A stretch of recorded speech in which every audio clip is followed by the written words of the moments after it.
Good evening. Welcome to the February 4th edition of Sports on Sunset. I'm Lindsay Lohan. I'm still Savory Johnson. There are no NFL quick takes this week because after yesterday, there's no more NFL for a few months. Just one quick take. Yeah. Jacoby Jones should have been the MVP. He had it going on. No Just doubt saying. about that. Just saying.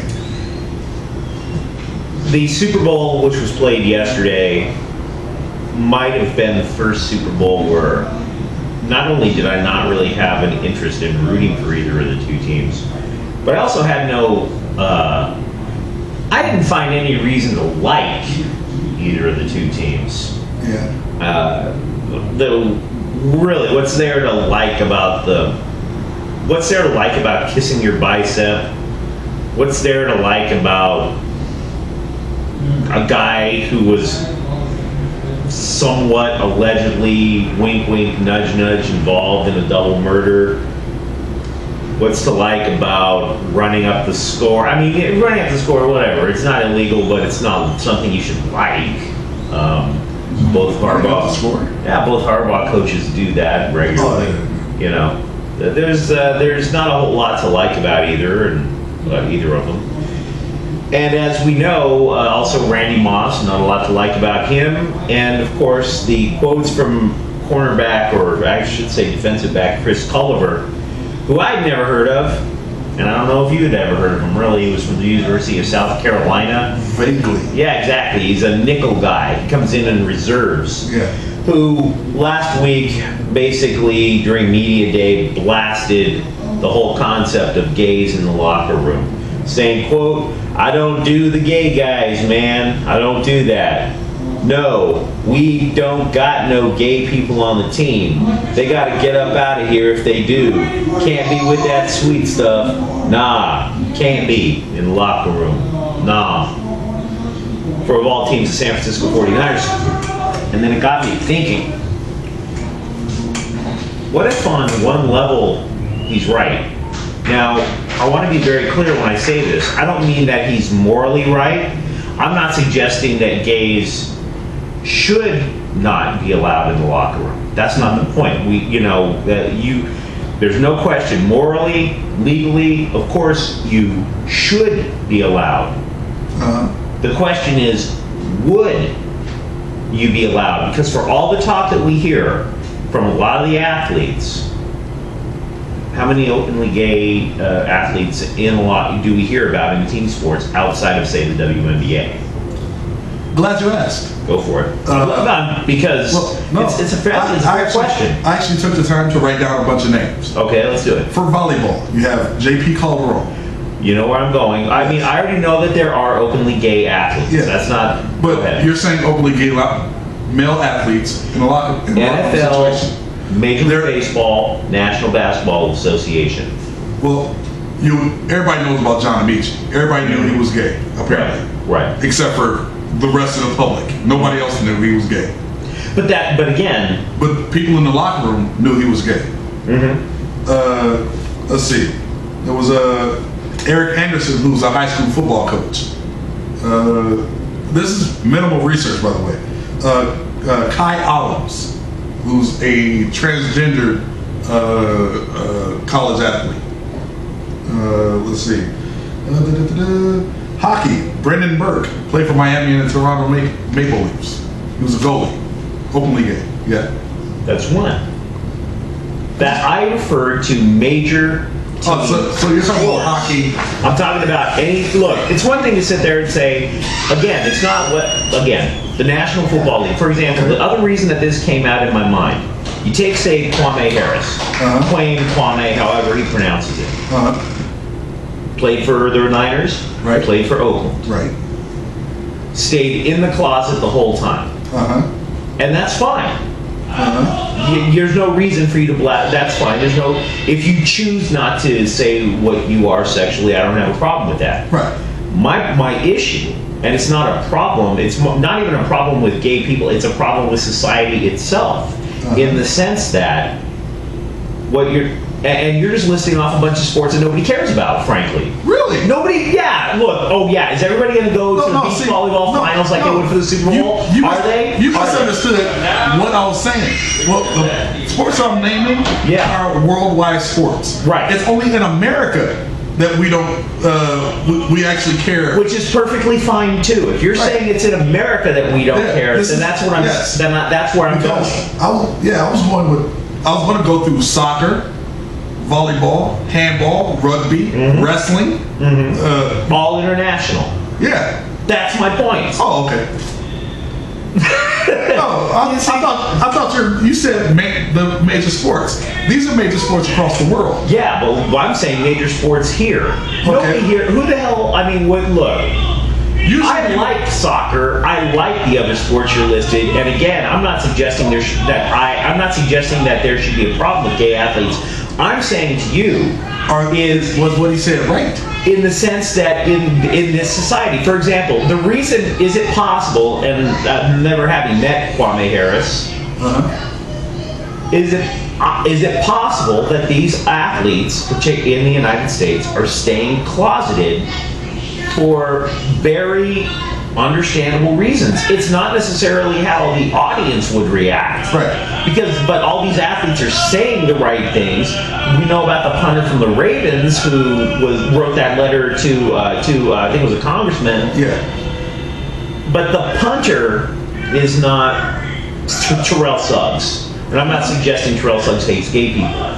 But what I am saying is we don't have a Jackie Robinson of same-sex relationships in the major male team sports in the United States.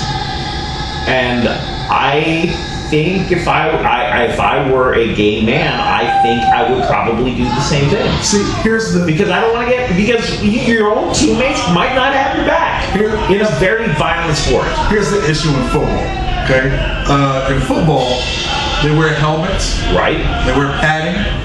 They wear a lot of things that actually keep you inconspicuous. You don't really know who anyone is. People, if you were to line up football players that are playing now, you would not be able to tell who Chris Culliver is before he's made his comments. You wouldn't be able to tell who Chris Culliver from Charles Tillman from Ray Rice. You wouldn't know who any of those three guys are if they were walking down the street in New Mexico. That would be true. So the sport of football leaves you so you don't actually have to say anything about your sexuality. Right. So these people that are gay, that have played football, people in the locker room know that they're gay. They say, oh no, we don't have any. But the people that have been around these people long enough, no. Ask Charles Barkley how many gay people he's played with. He'll say a lot. And he's not being funny about it. And I'm not suggesting that there's no such thing as gay people in the locker room either. Right. I'm not suggesting that. Right. But you're saying that they're not coming out and playing as gay. Well, the issue is you shouldn't have. These people are assuming that they don't have to come out and say, hey, I'm gay, let me play basketball. Wait a minute, I'm not necessarily sure if that's true either. Really? Because nobody talked about these guys, because if Culliver is under the... Look, I'm under the impression there are gay people on the San Francisco 49ers right now. More than likely. And Culliver and other people who are in that locker room are completely unaware that they're gay. Well, yeah. I'm almost damn certain of it. Right. Yeah. Because a part of Culliver's quotes is, if you are gay, I'm paraphrasing, we don't have gay people in here, and if they are gay, they better get the hell out. And that's probably why the retraction and the apology came so quick. I think the retraction and the apology came quick, not because of a change of heart. I think the retraction, the apology came about because the people wearing suits in the San Francisco 49ers front office said, you will take that back now, or you're not playing in the game. Yeah. And that is completely different from having honest. That is not an honest change of heart. But what I'm saying is, those people that were gay on the team probably caught up and like, hey, this guy's being a homophobe. I'm gay. You have to do something about this. You really think that the gay players did that? I think if I'm not sure that they did. I'm pretty sure one did. I'm not sure that really, because the way I see it, it's not from inside the locker room where somebody went to somebody in the 49ers front office. I think it's somebody who works for a nonprofit that looks out for the LGBT community, right, calling up the 49ers and say, this shit ain't gonna play. You better get bleep out there and say that. And right. That's what I think happened. I don't think it came from inside the locker room. I think it came, and there's nothing wrong with it coming from there. I think it came from an outside source going to the team, not from inside the locker room. No way. The way I see it, the way I see it is, I'm fearful for gay athletes in the locker room because they are there. I'm curious. I am curious if they really can be even remotely open about it. I mean, it's like maybe they don't have to. Not in football. They're just there to collect their check, which is fine. Yeah, that's probably why Kwame Harris, was that Harris, right? Yeah, not Kwame Brown. Yeah, that's probably why he didn't have to say anything. Yeah, people knew. Like, how often have you seen a big gay black dude? To be honest, a few times. Right, and you know that they're big gay black dudes. Right. There's no secret, like, that big motherfucker is gay. Yeah, that's all it was, really. You had a big gay black man in the locker room, everybody knows. Mm-hmm. So it's not like he was hiding it. He was just playing football, collecting his paycheck.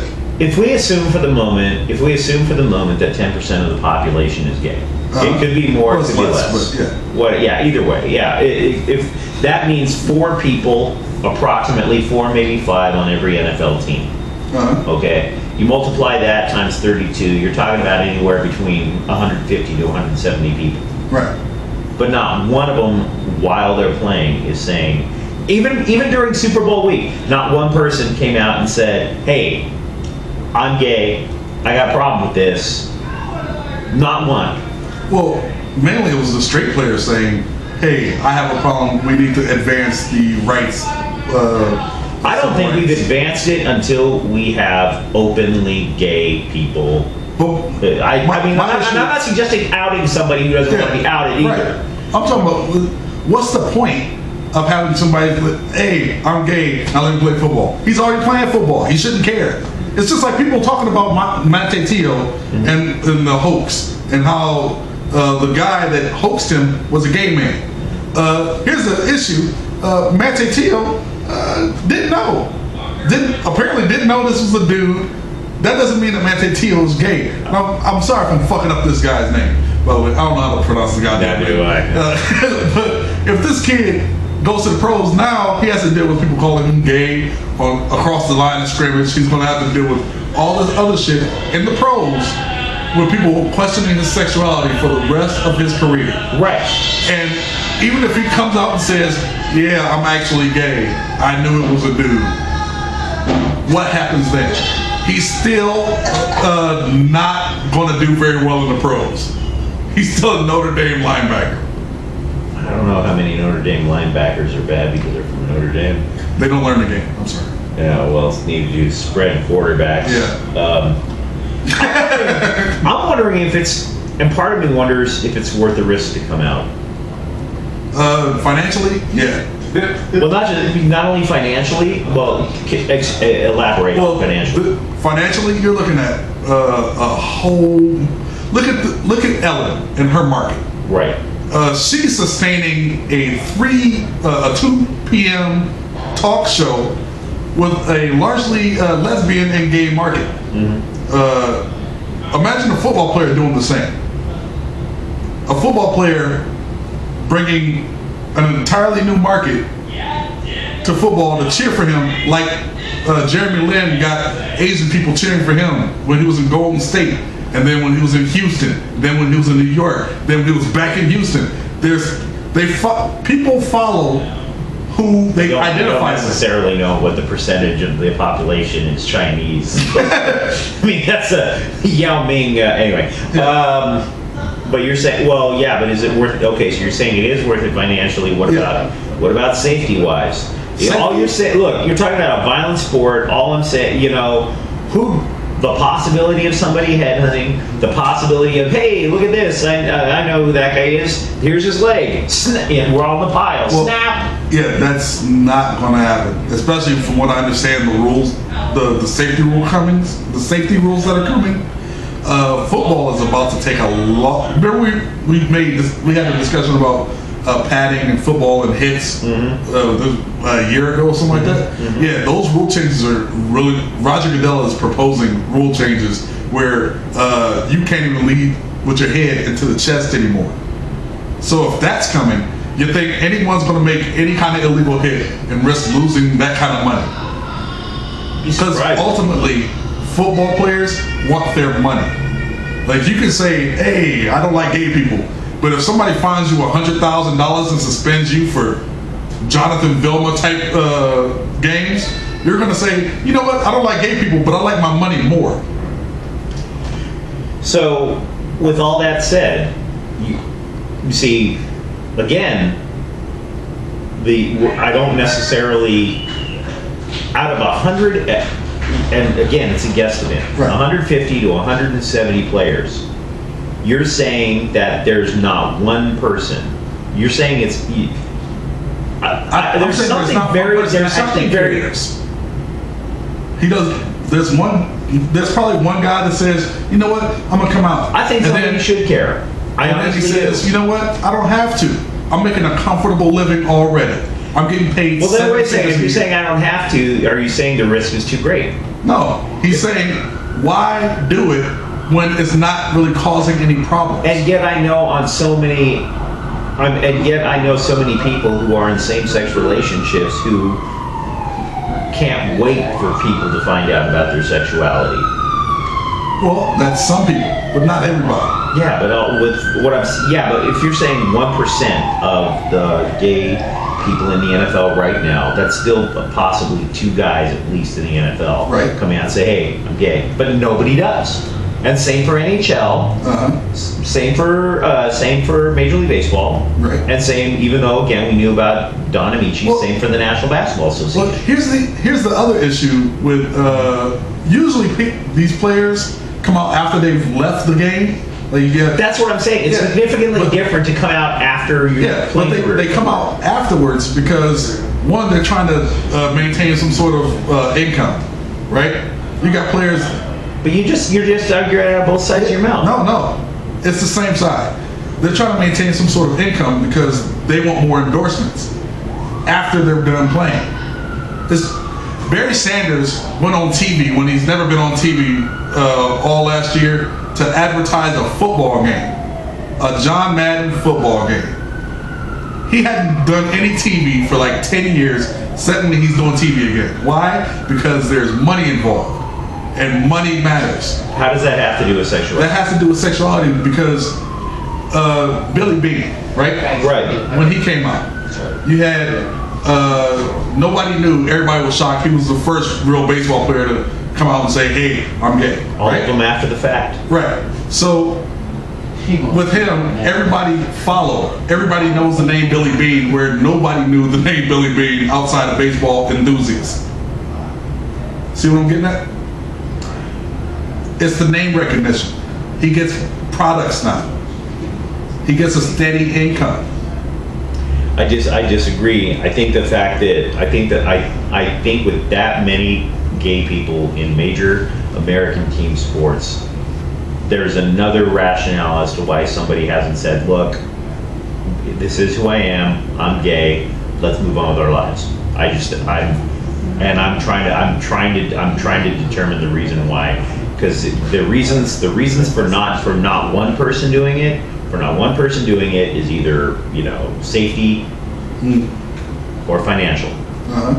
Well, I mean and I'm not saying everybody gay has to come out either. Right. But it's either safety or financial, and nobody's coming out, and there's a reason why, and I want to know what it is.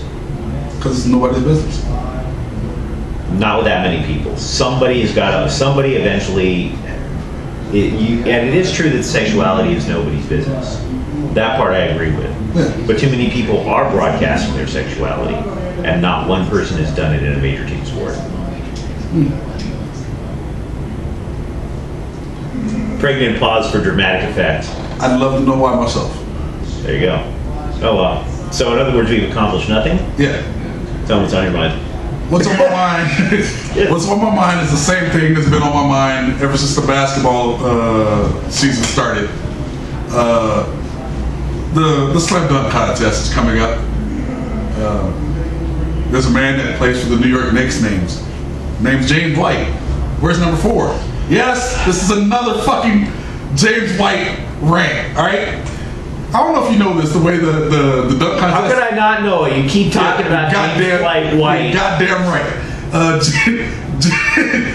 The way the NBA dunk contest is going this year is they've chosen 2 captains from one captain from the East, one captain from the West, and those 2 people choose who the dunk contest participants are going to be. Those 2 people that are choosing, Dwayne Wade, Kobe Bryant. Those are the 2 people choosing the dunk contest participants. Dwayne Wade has already asked LeBron James to be in the dunk contest. Of course, LeBron James said no. James White has not been asked. He's gone on record as saying, I have not been asked to be in the dunk contest. This man is sitting on the bench, taking a pay cut from a European. Dwayne Wade, we're both from Illinois, man. You saw Rodney Fields play. Put fucking James White in the goddamn dunk contest. It's the only reason he's in the league. Nobody wants to see him play basketball anymore. I don't even want to see him play basketball anymore. I just want to see him dunk. I want to see the 360 from the free throw line. Come on, man. Dunk contest. It's the dunk contest. Dunk contest. I'm so glad that we put the show on hiatus for you to recover your voice just so you can talk about James White again. It's the dunk contest. Yeah. The other controversial moment out of Super Bowl week was when Randy Moss came out and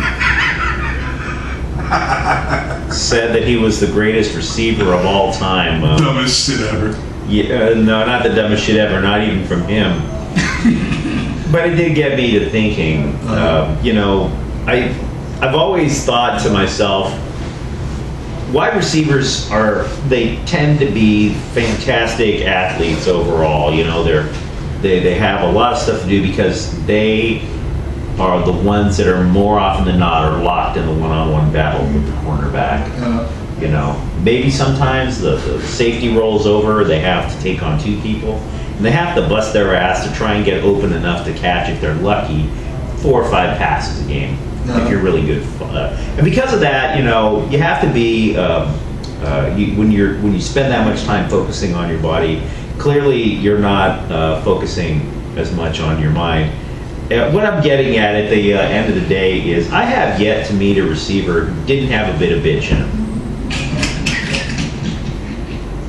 I mean, you know, if you think about it, I mean, even now, even if you're not a really good hardcore wide receiver, you know, Randy Moss, let's be honest, he got a bit of bitch in him all of his career.